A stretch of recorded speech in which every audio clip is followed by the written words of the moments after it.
despite the Israelites' assurance of a peaceful pass-through. This is found in Numbers 20 verse 21. David and Saul conquered the Edomites many times, and an instance during the reign of Jehoshaphat, where the Edomites tried and failed to take over Israel, is recorded in 2 Chronicles chapter 20.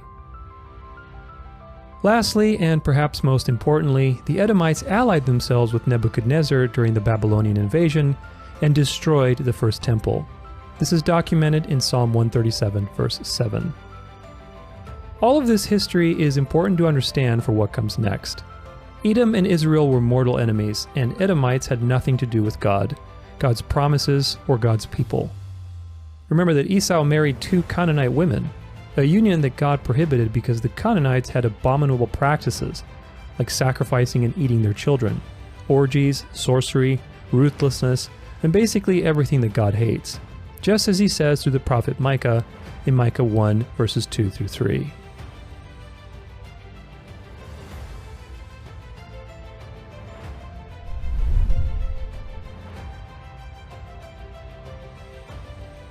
So now we have some context to understand a few very important developments in the history of the Israelites, as well as the history of the term Jew.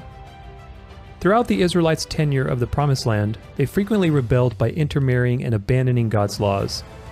This brought swift judgment on both Israel and Judah, but it also diluted their blood and what it meant to be a Jew in antiquity.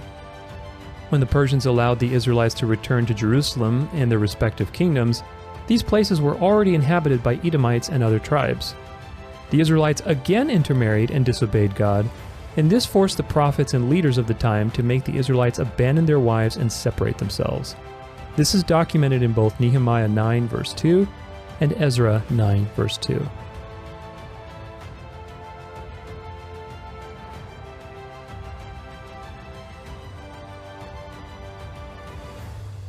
After the Persians came the Greeks with Alexander the Great, but Alexander quickly passed away and his kingdom split into 4 major territories.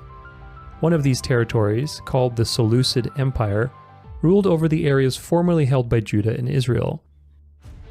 In the 2nd century, a group of revolutionaries called the Maccabees, descendants of the tribe of Levi, successfully revolted against the Greeks and reintegrated the land and people back into the laws of Moses.